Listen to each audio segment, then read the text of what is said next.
días. Selamat pagi. Buenos dias itu selamat pagi dalam bahasa Spanyol, bahasanya Alexandra. My name is Alexandra. Nama saya Alexandra. I'm from Costa Rica, Saya dari Costa Rica. and we speak Spanish.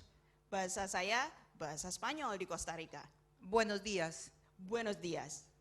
Can you repeat buenos días? Coba ulangin. Buenos dias. Can you say Dios te bendiga? That's too fast for me. Dios. Dios te Te. bendiga. God bless you. Dios te bendiga. God bless you. God bless you. Tuhan memberkati Bapak Ibu. See, now you speak Spanish. Nah, sekarang udah bisa bahasa Spanyol ya. I have been serving the Lord Saya sudah melayani Tuhan full time for 36 years. full time selama 26 tahun. I have the wonderful privilege to have a very special moment in my life with Jesus. I had a wonderful moment with Jesus 36 years ago. Oke, 36 tahun yang lalu saya mengalami momen yang luar biasa yang khusus dengan Tuhan Yesus. I was a businesswoman. Waktu itu saya wanita karir, saya businesswoman. I had restaurant, fashion stores, TV programs. Saya pengusaha wanita, saya punya acara TV, ada usaha restoran dan macam-macam. And one night, when I was ready to go to bed, Waktu itu suatu malam saya sedang siap-siap tidur, I talked to God, saya bicara sama Tuhan waktu itu. and I told him that if he show up in my bedroom before 6 a.m. in the morning, Saya bilang sama Tuhan, Tuhan, kalau Tuhan mau datang ke kamar saya ini sebelum jam 6 pagi, I will give him my life to serve him every minute of my life. saya akan serahkan hidup saya kepadamu Tuhan, melayani Engkau setiap menit dalam hidup saya. But he has to show up in my room, not to send any human being to talk about him. Tapi syaratnya Tuhan harus muncul sendiri, jangan kirim utusan, muncul di kamar saya sebelum pagi. Next morning when I woke up at 6 a.m., Nah, pagi berikutnya saya bangun jam 6 pagi. I had this experience with the Lord. Ada satu pengalaman khusus dengan Tuhan. I was in an airplane, Waktu itu saya di pesawat, then land on the beach, oke, airplane dan lah. pesawatnya harus mendarat di pantai. and everybody was going out the airplane and going into caves. Dan semua orang keluar dari pesawat, mereka pergi ke gua di dekat situ, di pantai itu. When I put my feet in the last stair of the airplane, Waktu itu saya turun dari pesawat dan waktu kaki saya menjejak ke tangga terakhir di bawah, Jesus was there. ada Yesus di situ. And he put his arms around my shoulder. Dan Yesus merangkul bahu saya. And he took me in the opposite directions of the caves. Dan Yesus mengajak saya ke arah yang berlawanan. Orang lain ke gua di sebelah sana, Yesus mengajak saya ke sebelah sini. And we walked like 2 miles. Kami jalan kira-kira 2 mil, 5 kilometer. And he explained to me the gospel. Dan Yesus kemudian menjelaskan Injil itu kepada saya. And that's the way I learned about God. Dan itulah cara saya waktu itu belajar tentang Tuhan. And I had been serving God since that day. Dan sejak hari itu saya kemudian melayani Tuhan. I didn't know anything about Christianity. Saya belum tahu apa-apa tentang kekristenan, I didn't know anything about religion. tidak tahu apa-apa tentang agama. I was a woman working in the very wildly world. Saya waktu itu hanya seorang wanita yang punya usaha, punya bisnis, dan dunia bisnis itu sangat liar, sangat buas dengan segala macam riuhnya. But God showed up in my room that morning. Tapi ternyata Tuhan datang ke tempat saya tidur saat itu di So pesawat. I went to sleep being unbeliever. I went to sleep being an unbeliever. Saya waktu itu, malam itu, saya tidur sebagai orang yang bukan And I orang wake percaya. up in the morning Saya bangun paginya, being a believer. saya jadi orang percaya. Through that experience. Dari pengalaman itu. And since that I had been serving God Dan sejak saat itu, ya saya menepati janji saya melayani Tuhan. in different ways. saya melakukan berbagai hal untuk melayani The Tuhan. first 10 years I was planting churches. 10 tahun pertama saya banyak merintis gereja, merintis jemaat. Then I started becoming an international speaker. Lalu saya mulai menjadi pembicara yang internasional ke berbagai negara. And the last 10 years, 10 tahun terakhir ini, I had been serving God, mobilizing the Hispanic church in United States. saya melayani Tuhan dengan cara memobilisasi gereja-gereja orang-orang Amerika Latin yang berbahasa Spanyol di Amerika. So they can go to unreached ethnic groups around the world. Melatih mereka untuk mereka pergi melakukan misi ke kelompok-kelompok suku-suku yang ada di seluruh dunia. To bring the good news, the love of God. Dan membawa kabar baik tentang kasih Tuhan. And today, Hari ini, I have the great privilege saya mendapatkan kehormatan yang luar biasa. to be here sharing with you Berada di sini dan menceritakan pesan Tuhan kepada Bapak Ibu a little semua. bit of what the Lord has given to me. Saya akan cerita sedikit sebagian dari apa yang Tuhan sudah berikan kepada saya. And we're gonna be talking Hari ini kita akan bahas that's to that direction. about let's make room at our table for others. Nah, hari ini saya akan bicara pesan Tuhan tentang mari kita beri ruang, buka meja untuk sesama kita, untuk orang lain.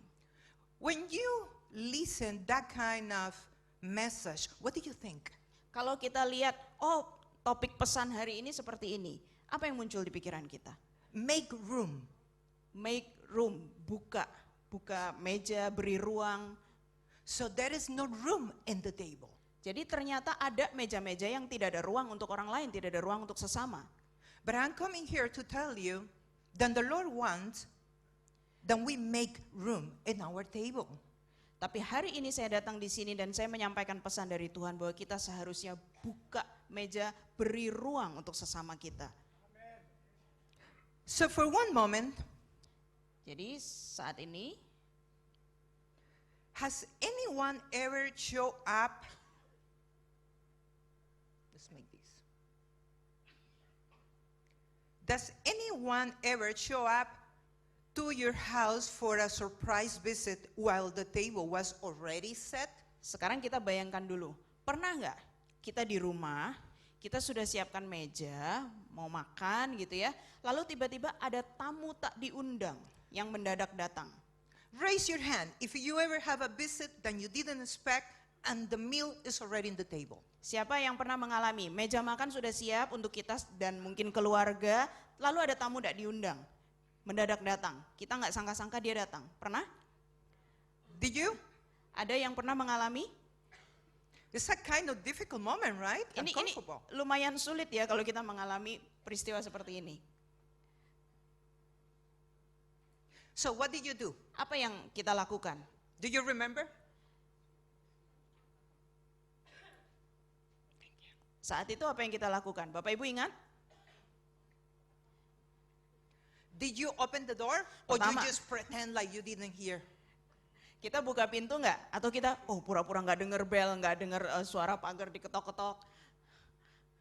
Did you invite them in the living room but not in the dining room? Apakah kita ajak mereka, boleh deh masuk ke ruang tamu atau ruang keluarga tapi jangan ke ruang makan? Did you invite them to the table, to sit in the table with you? Atau kita ajak mereka juga si tamu ini untuk, iya duduk di meja makan bersama-sama dengan saya dan keluarga. I like you. Saya suka sama Bapak. Did you look for another chair so you can make room for the person? Kita ambil kursi lagi nggak tambahan untuk si tamu ini bisa duduk bersama di meja? And did you have chairs or you didn't have chairs? Atau jangan-jangan di rumah kita memang nggak ada kursi tambahan? Ayo, memang nggak ada kursi tambahan. And maybe you look for something else so the person can sit. Atau nggak ada kursi tambahan tapi kita cari barang lain supaya si tamu bisa duduk bersama di meja makan dengan kita. Now, what did you do with the food? I mean, you just have 4 dishes, 4 meals. Oke, sekarang soal makanannya. Keluarga kita, anggota keluarga kita ada 4 orang, makanannya sudah siap untuk 4 orang. Gimana? Did you divide the food into more plates? Apakah kita empatnya jadi dibagi 5 karena ada tamu mendadak, kita ambil piring lagi lalu makannya dibagi supaya cukup buat semua?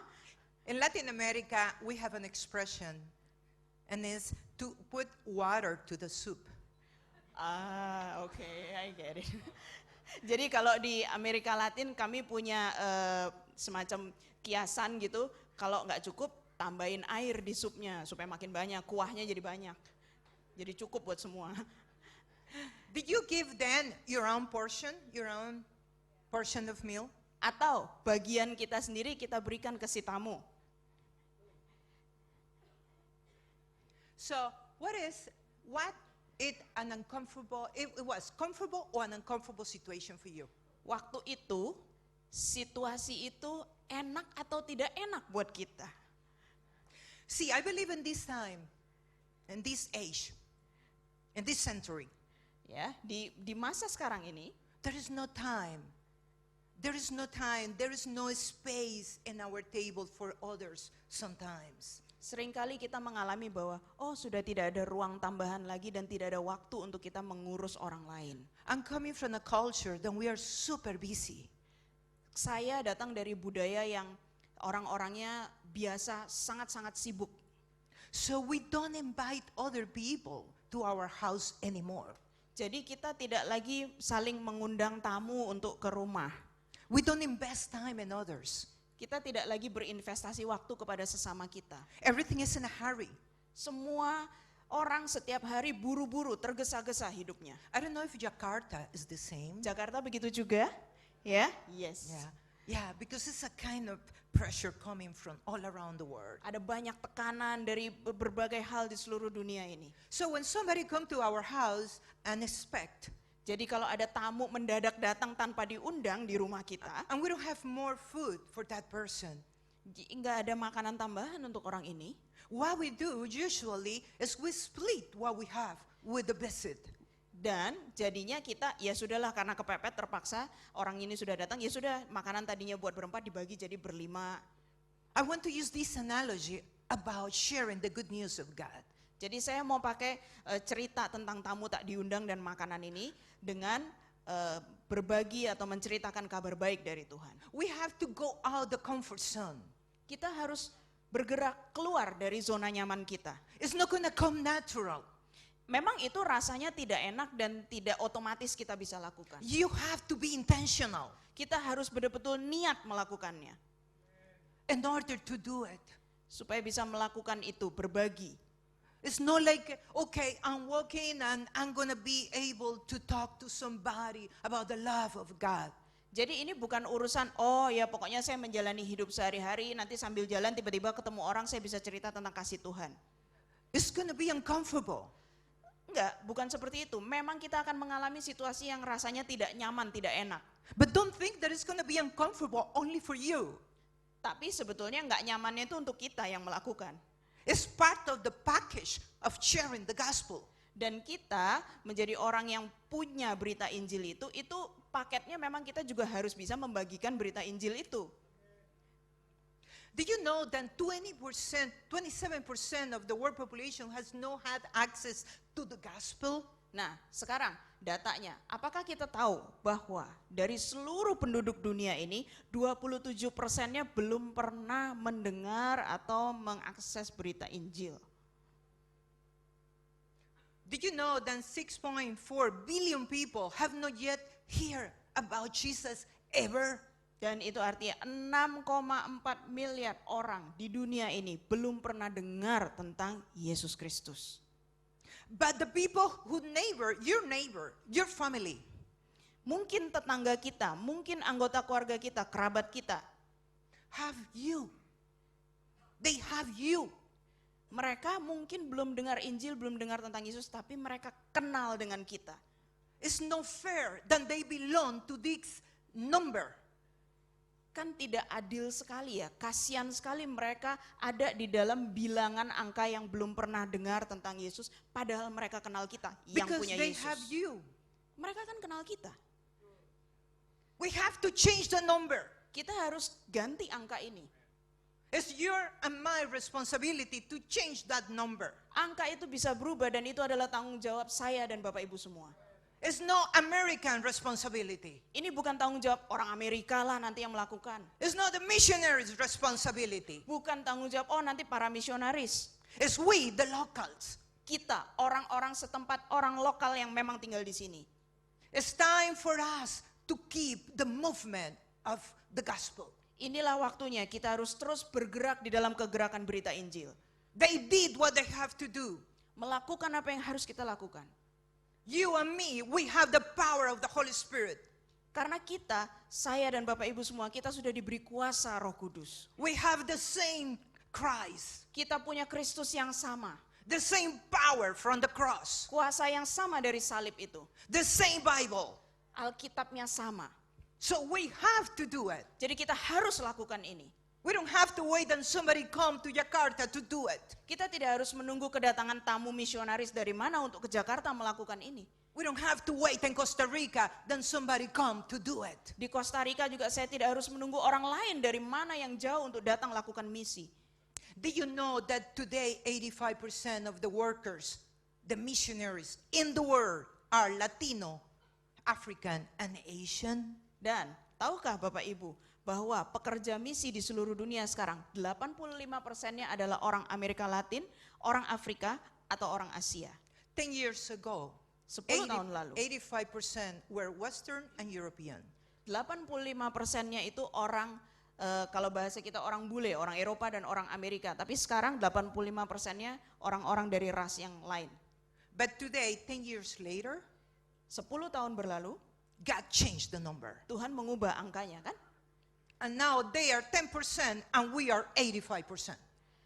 Jadi sekarang kami yang tadinya menjadi target misi itu sekarang menjadi 85% pekerja misi yang membagikan berita Injil.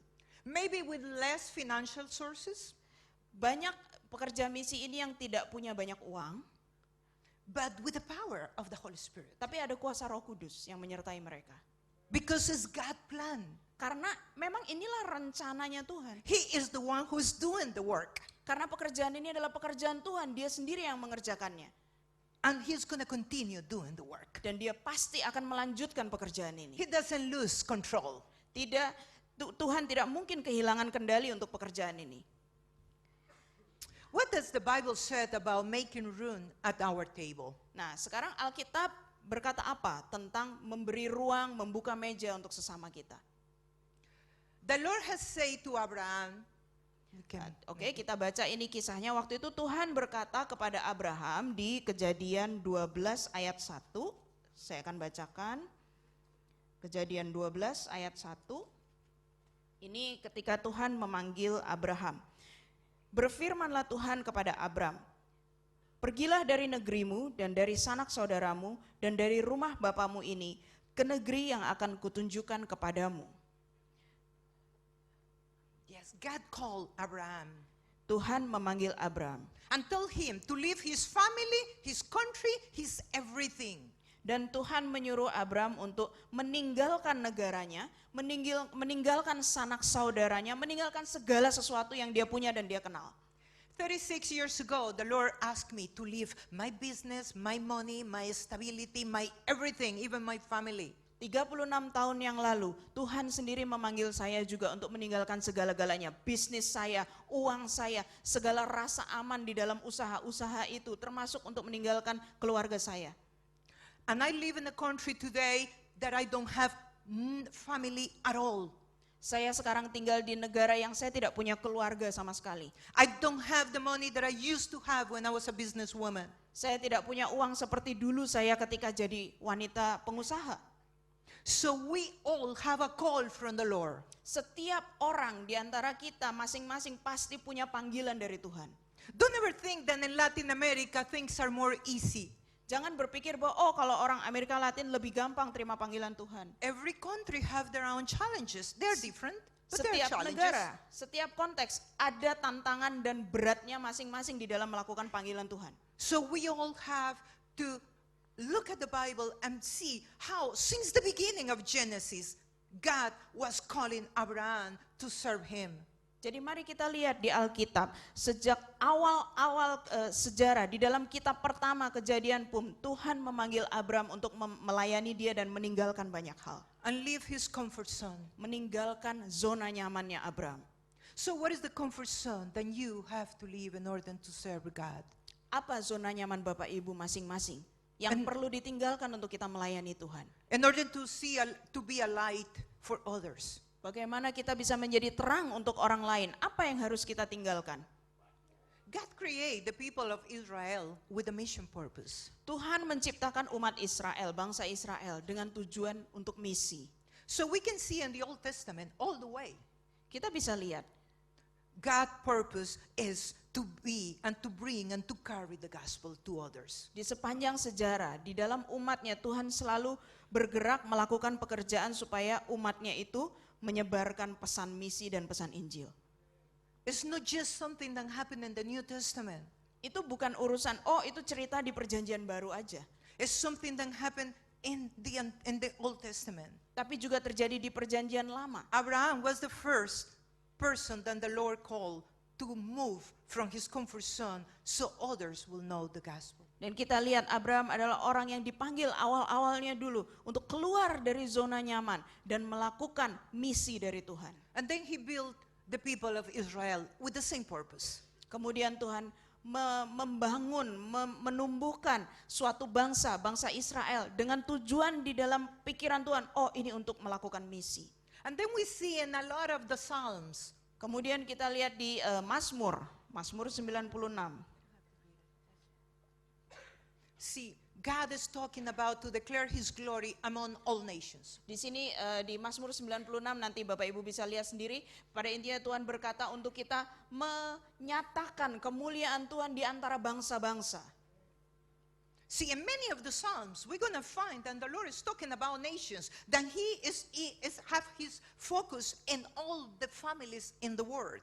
Dan kita bisa lihat di sepanjang kitab Mazmur banyak sekali bagian-bagiannya berkata tentang bangsa-bangsa, kaum-kaum, dan bagaimana Tuhan mengutus manusia kepada keluarga-keluarga dan kaum-kaum untuk menyampaikan pesan dari Tuhan. In fact, the word nations in the original language of the Old Testament Nah, means kata families. bangsa-bangsa di dalam bahasa aslinya penulisan kitab Mazmur itu artinya keluarga sebetulnya atau kaum. So God have interest in all the families of the world, learn about him and know about his love. Jadi ternyata Tuhan sudah merancangkan supaya setiap keluarga di bumi ini kenal dengan Tuhan di dalam hidup mereka. And then what we find in the New Testament, Lalu di perjanjian baru, God is calling, Jesus is coming here. Yohanes 20 ayat 21 di situ dikatakan bahwa Bapa itu mengutus Yesus dan Yesus datang kepada kita sebagai utusan Bapa.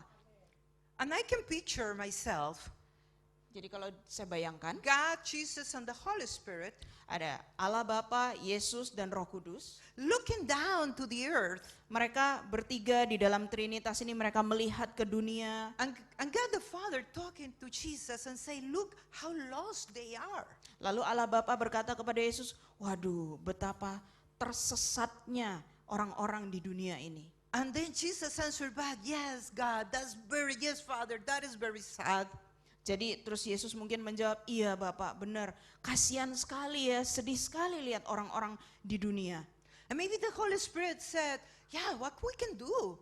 Mungkin Roh Kudus kemudian jawab, wah kita bisa lakukan apa? And God said, one of us have to go there. Lalu To the Tuhan di dalam Trinitas ini, kita salah satu dari kita harus turun ke bumi dan melakukan sesuatu untuk manusia. And Jesus said, but I don't speak their language. I mean, we are God, we are here, and they are human.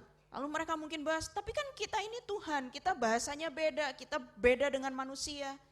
And the Father answered to Jesus and said, but you can become human. Tapi lalu Allah Bapa bilang, Yesus kamu kan bisa jadi manusia, kamu berubah aja jadi manusia. And be like one of them. Menjadi sama seperti mereka. And talk to them about the good news. Lalu ngobrol sama mereka, cerita tentang kabar baik. So they can see that they are lost. Jadi mereka bisa melihat bahwa memang mereka itu tersesat dan terhilang. So their eye be open. Supaya mata mereka menjadi celik. Their ears are circumcised Telinga mereka mulai terbuka dan mendengar. so they can see. Dan mereka bisa melihat. And Jesus said, so who of us is going to go there? Lalu Yesus tanya, jadi siapa nih di antara kita bertiga yang harus turun ke And the dunia? Father said, you Jesus, you are the one who's going. Allah Bapa jawab, kamu Yesus, kamu yang harus turun.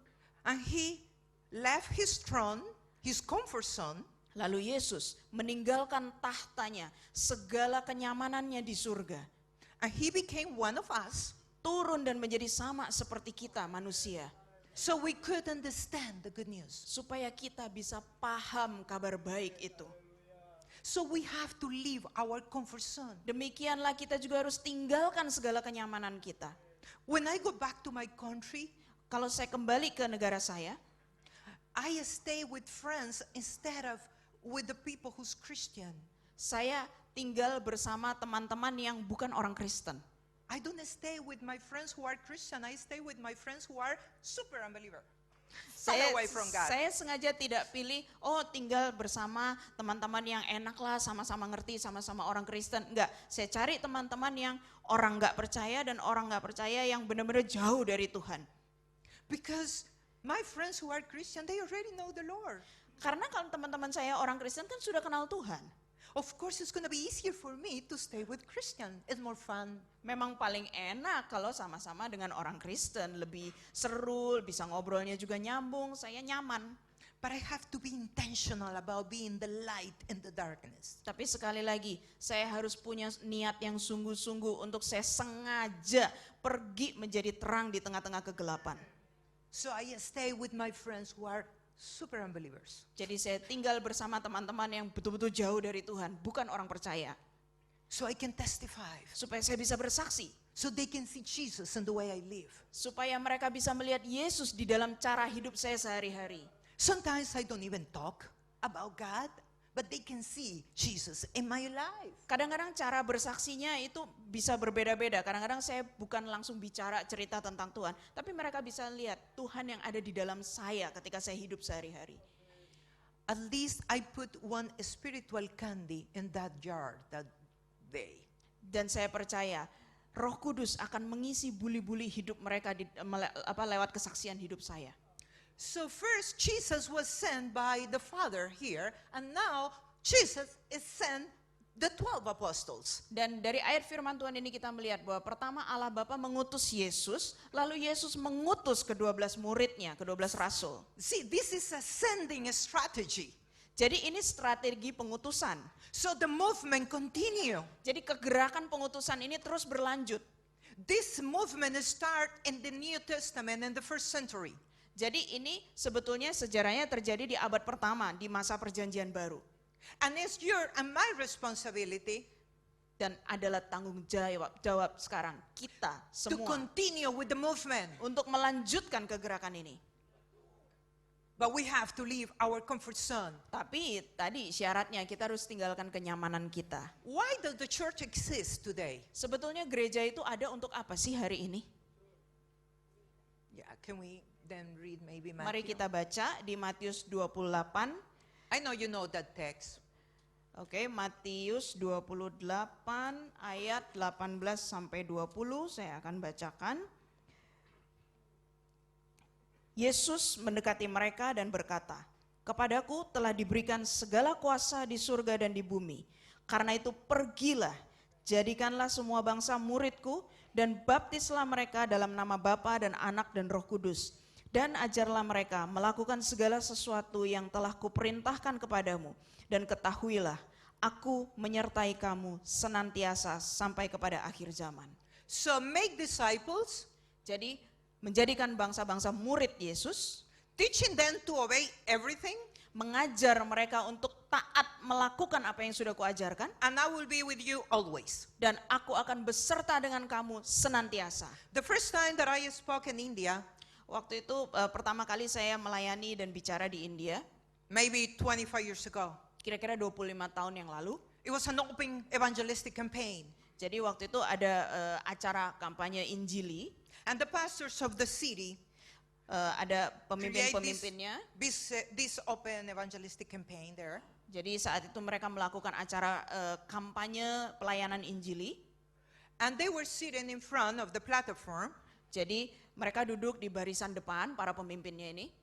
And one of the radical groups in the audience, Ada kelompok-kelompok yang radikal di dalam di antara peserta yang hadir saat itu. they start stunning me. Mereka mulai melakukan hal-hal yang nggak bagus kepada saya. So I was talking, and then I start hearing the noise of stones into the platform. Nah, ternyata mereka bahkan mulai melempar batu kepada saya. Saya di panggung, saya lagi cerita, saya lagi khotbah, dan saya dengar ada suara batu dilempar. And the pastors came and they covered my body with their bodies, so they Lalu- get the heat. Lalu batunya mulai dilempar ke panggung, dan pemimpin-pemimpinnya maju dan bikin pagar supaya saya nggak kena batu itu. That was 30 years ago. Itu kira-kira 30 tahun lalu. And I'm still preaching the gospel. Tapi sampai hari ini saya tetap cerita Because tentang he's Injil. going to be with me always. Karena saya tahu Tuhan Yesus beserta dengan saya senantiasa. If I tell you that I didn't have fear, I'm lying to you. Kalau saya bilang bahwa, oh saya dilempar batu juga saya nggak takut, saya bohong. But there's a power coming to us when we need it. Saya takut, tapi ada kuasa Allah yang menyertai saya setiap saat saya membutuhkan kuasa And he's itu. going to give us the strength to go through the challenge. Dan Tuhan pasti memberikan saya kekuatan untuk saya bisa melewati segala tantangan. When I spoke in Colombia, Saya bicara di Kolombia juga. sometimes they put me in the trunk of the car. Kadang-kadang saya dimasukkan bagasi mobil So we go into the mountains supaya kita bisa pergi ke arah pegunungan. and we pass the gorillas. Kita harus melewati pasukan-pasukan penjaga yang bergerilya. And then I go to churches with the car go inside the building. Kadang-kadang kita harus pergi datang ke gereja untuk melayani dan mobilnya harus masuk ke ruangan gereja. And when the car is inside the building, they close the door of the church. Dan setelah mobil masuk ke gedung gereja baru ditutup semuanya. Orang luar nggak boleh masuk. Like, imagine that I came today with a car here. Bayangkan, saya tadi masuk ke ruangan ini bukan jalan kaki tapi They pakai close mobil. the door, Lalu ditutup. and a lot of blankets in the floor, and blankets, and each blanket was a family in. Dan di dalam ruangan itu banyak selimut-selimut bertebaran, tapi sebetulnya di selimut itu di baliknya mereka lagi ngumpet keluarga-keluarga. No chairs, blankets. Itu bukan gedung gereja yang formal seperti kita, cuma ya selimut-selimut bertebaran dengan keluarga-keluarga yang datang. And then each blanket maybe two kids, the husband and the wife. Kadang-kadang kalau selimut itu ruangan sudah ditutup, selimutnya dibuka, ada suami, istri, dan 2 anak And they kecil. were there during the last 3 days waiting for me to come and talk to them about Jesus. Dan Bapak Ibu tahu mereka sudah menginap pakai selimut ditutup seperti itu, kira-kira biasanya 2-3 malam. Karena mereka tahu akan ada orang datang membawa berita Injil. In order for people to do that, they must have something coming from the Lord. Dan orang bisa melakukan seperti itu, menantikan pesan Tuhan yang seperti itu, pasti Tuhan sudah bekerja di dalam diri mereka sebelumnya. So, is there a difference between evangelizing someone and making a disciple? What do you think? Is there a difference between evangelize and make a disciple? Lalu sekarang kita lihat beberapa pertanyaan dulu. Apa perbedaan menginjili seseorang dengan Yes. menjadikan dia There murid? is a difference. Bedanya apa? Somebody Ada? can be a believer, but not necessarily a disciple of Jesus. Karena ada bedanya sebetulnya. Bisa What- kita what is- menginjili orang jadi orang percaya, tapi dia nggak jadi murid Kristus. What is a disciple then? Lalu murid Kristus itu apa sih? Does a disciple always do one person, or could be many person who can make one disciple? Apakah kita memuridkan itu secara pribadi, satu orang memuridkan orang lain, menjadikan orang lain murid, atau kita harus lakukan berkelompok, kita kerja tim untuk menyasar orang tertentu supaya dia jadi murid? Not always will be your responsibility to make one person into a disciple. Maybe God is going to use different people. Kadang-kadang ada orang yang Tuhan akan jadikan dia murid, tapi lewat pekerjaan bersama, bukan kita secara pribadi bikin dia dari nol sampai benar-benar jadi murid yang bagus. How do you know when you make a disciple? Bagaimana kita tahu kita sedang menjadikan seseorang murid Kristus? Because that person is making other disciples. Sebetulnya tandanya adalah dia juga menjadikan orang lain lagi murid Kristus. So God is sending us to Jerusalem, to Judea, to Samaria, and to the end of the earth. Jadi dikatakan di firman Tuhan, Kisah Rasul 1 ayat 8, Tuhan mengutus kita ke Yerusalem, ke seluruh Yudea, ke Samaria, dan sampai ke ujung bumi. But the end of the earth, for you who live in Jakarta and for me who live in Costa Rica, is different. Tapi kan ujung bumi itu beda ya, tergantung kita lihatnya dari mana. Dari Jakarta sama dari Costa Rica beda. For you, Costa Rica is the end of the earth. Mungkin dari Jakarta, Costa Rica itu ujung dunia. And for me, it's Jakarta. Mungkin untuk saya dari Costa Rica, Jakarta itu ujung dunia, ujung bumi. So God wants us to go Jadi to every sebetulnya place where the gospel is needed. Tuhan utus kita untuk pergi kemanapun, ke seluruh dunia untuk membawa berita Injil. And I want to share with you this story. Saya akan bagikan satu cerita kepada Bapak Ibu. It's about a church in the first century. Cerita ini tentang gereja atau jemaat di abad pertama. In the first century, there was a persecution to the church. Waktu itu terjadi penganiayaan terhadap gereja. And then the church just ran away, and many people was running to different places to hide themselves, to protect themselves, and they keep running for maybe a century or so. Jadi orang-orang percaya waktu itu tersebar kemana-mana karena mereka mengalami penganiayaan. Mereka mungkin harus sembunyi, mereka harus keluar dari kota tempat tinggalnya dan sebagainya. Dan ini terjadi sampai lama sekali. But then another group, they went and hide themselves in the mountains. Tapi kemudian ada sekelompok yang tinggalnya itu mereka bersembunyi di pegunungan. And that place is called Pella. Dan pegunungan itu, tempat mereka bersembunyi itu disebut Pella. It's in Jordan. Jadi in German? Jordan? Di Jordania, Jordania. Pella. Pella. So the church was divided in two. One was persecuted and running. Jadi gereja saat itu orang-orang percaya terbagi jadi dua. Satu bagian mereka tersebar kemana-mana karena aniaya. And the other one climbed the mountains and protect themselves because it was so difficult for the soldiers to get there and kill them. So they protect themselves. Lalu ada sebagian lainnya yang tetap ada di pegunungan Pella karena orang-orang prajurit-prajurit yang akan menganiaya mereka tuh sulit sekali untuk naik ke gunung itu. The church who was persecuted, Yang dianiaya, yang tersebar, they keep bringing the gospel, they keep talking about God wherever they went under the persecution. mereka kemana-mana karena penganiayaan dan mereka terus membawa berita Injil kemanapun mereka pergi. But the church in Pella, Tapi yang di Pella, yang di gunung, because they were hiding and protecting themselves, mereka sedang bersembunyi, mereka melindungi diri mereka sendiri, they disappear. mereka tidak melakukan apa-apa, They save themselves, but they disappear. mereka seolah-olah hilang dari kegerakan pemberitaan Injil ini. See, the call from the Lord is not about protecting ourselves. Dan kita harus lihat, sebetulnya panggilan Tuhan itu bukan kita menjaga dan melindungi diri kita sendiri. It's to go. Tapi kita harus pergi. It's to be exposed to the sufferings if necessary. Kita menderita kalau memang kita perlu menderita. And you know where is the persecuted church of the first century who was running? Jadi kita tahu gereja di abad pertama yang dianiaya itu sebenarnya salah satunya pergi kemana? Thanks to that people who were persecuted in the first century, Di abad pertama karena gereja yang teraniaya dan tersebar ini, you and me are here today sebetulnya worshiping God. mereka membagikan We berita are the Injil. persecuted church coming from the first century. Itu melahirkan kita, Bapak, Ibu, dan saya yang mendengar berita Injil karena mereka yang pernah dianiaya di abad pertama dan cerita tentang Injil. So the suffering is not all bad. Jadi sebetulnya penderitaan There itu is a nggak beauty apa-apa. in suffering.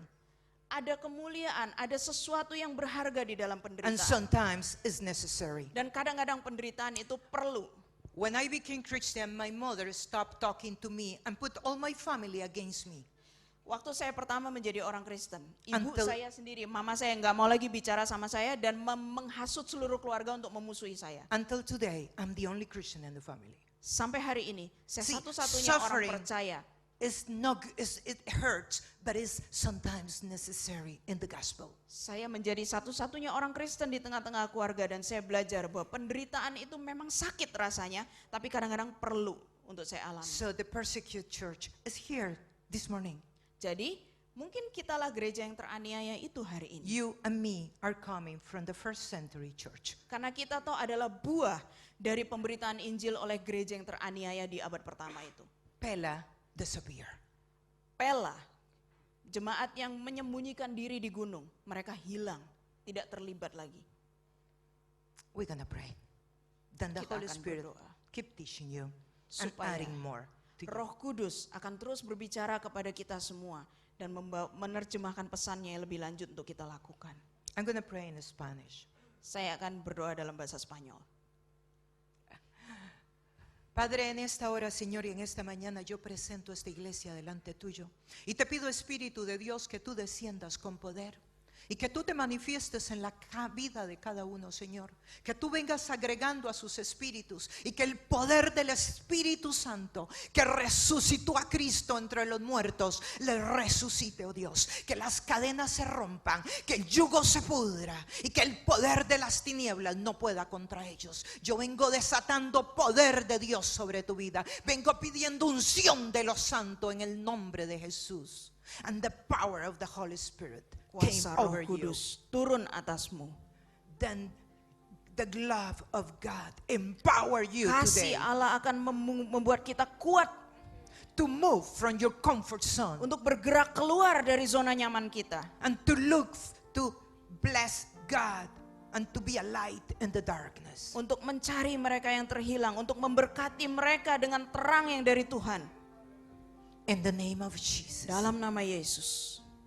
If there's anybody in the room who need a specific prayer, I want to invest 2 minutes in praying for healing Saya akan ambil waktu beberapa menit kalau ada or di for antara any specific need that you Bapak, have. Ibu. So if we all stand up.